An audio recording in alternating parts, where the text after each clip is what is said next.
نحمده ونصلي على رسوله الكريم اما بعد فاعوذ بالله من الشيطان الرجيم بسم الله الرحمن الرحيم رب اشرح لي صدري ويسر لي امري واحلل عقدة من لساني يفقهوا قولي۔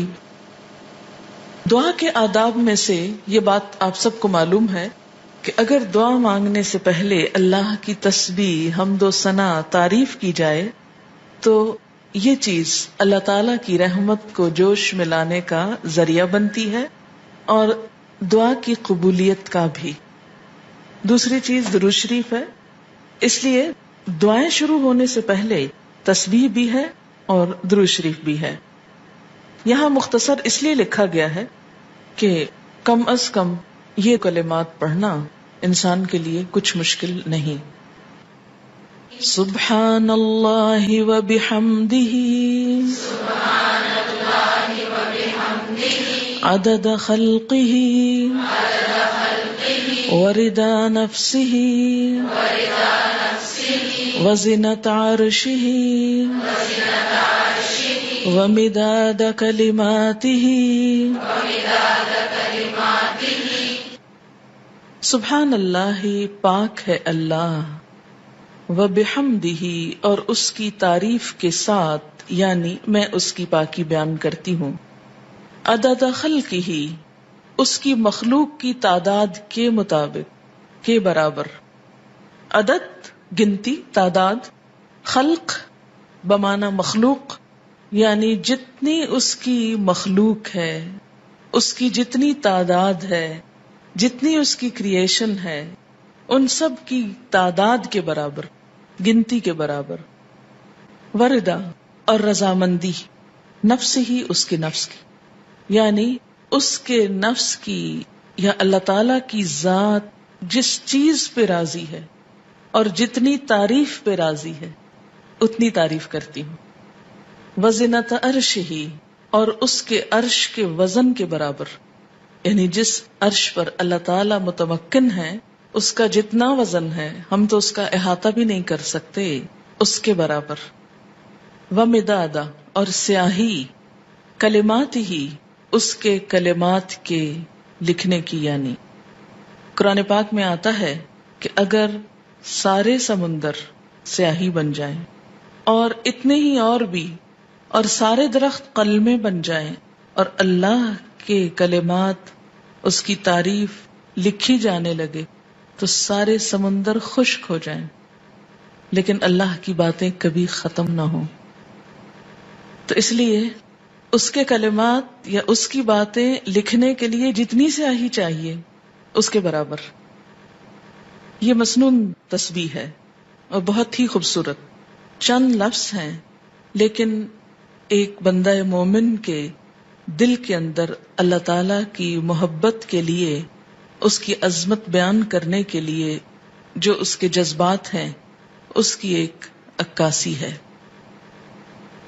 اب دیکھیں کہ اللہ تعالی کی ذات جتنی بلند ہے اور اس میں جتنی خوبیاں ہیں ان کا احاطہ کرنا ہم جیسے کم عقل اور حقیر انسانوں کے لیے ممکن ہی نہیں۔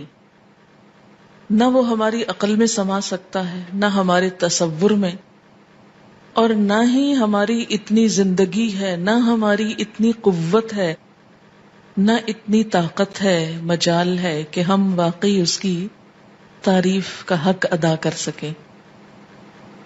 اس کی تسبیح کائنات کی ہر چیز بیان کر رہی ہے۔ وَإِن مِّن شَيْءٍ إِلَّا يُسَبِّحُ بِحَمْدِهِ، کوئی چیز ایسی نہیں جو اس کی تسبیح نہ کر رہی ہو۔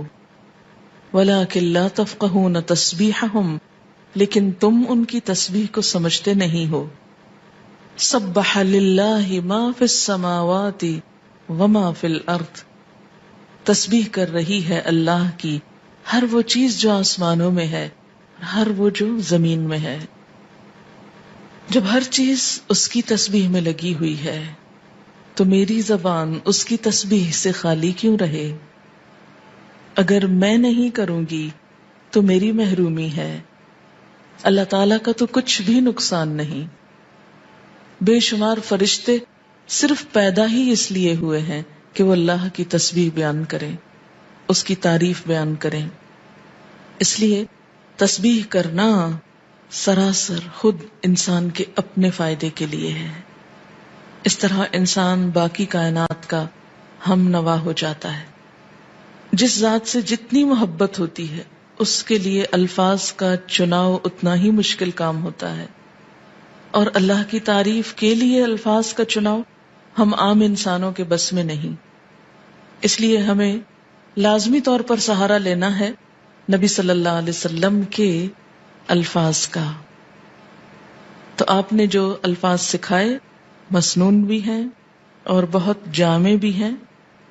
آپ صلی اللہ علیہ وسلم کی یہ خصوصیت تھی کہ انما اوتیت جوامع الکلم، مجھے جامع کلمات عطا کیے گئے ہیں. آپ صلی اللہ علیہ وسلم کی گفتگو کی ایک خوبی تھی کہ کم الفاظ میں بڑی بات کہہ سکتے تھے. تو یہاں بہت کم الفاظ میں بہت خوبصورت طریقے سے اللہ تعالی کی تسبیح بیان کی گئی ہے. تو جب بھی آپ دعا مانگنے لگیں تو اس سے پہلے اگر یہ چند لفظ بول لیں تو دعا کا وزن اور قبولیت اور اس کی خوبصورتی بڑھ جائے گی. اب دیکھیں کہ دعا کے شروع میں اور آخر میں تسبیح پڑھنا اور درود شریف پڑھنا یہ ایسا ہی ہے کہ جیسے کسی کو کچھ دینے کے لیے آپ ایک خوبصورت جیسے گفٹ پیپر ہوتا ہے یا اچھا کوئی برتن ہو سکتا ہے یا کوئی بھی چیز جس میں آپ کوئی چیز ڈال کر دے رہے ہیں.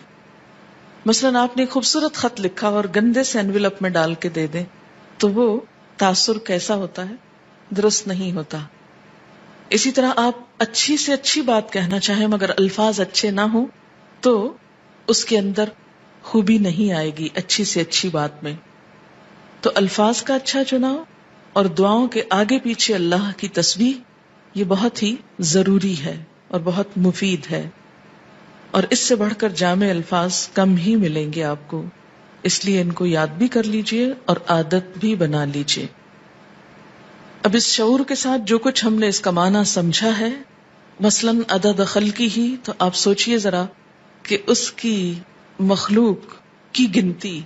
مثلاً کہا یہ جاتا ہے کہ آسمانوں پر جتنے ستارے ہیں اگر ان کو فرضی نام دے دیے جائیں، مثلاً ABCD، تو ان ناموں سے پکارنے میں یا ان کی صرف گنتی کرنے میں 400 ملین سال چاہیے، کیونکہ انسان نمبر ایک تو احاطہ ہی نہیں کر سکتا. اور اگر صرف گننے لگے ان کو، صرف ستاروں کو، ابھی زمین کے ذرات کو نہیں، ریت کے ذرات کو نہیں، اگر آپ میں سے ہر ایک کو پورا کراچی شہر مثلاً سمندر کے کنارے پہنچ جائے اور ایک ایک گلاس ریت کا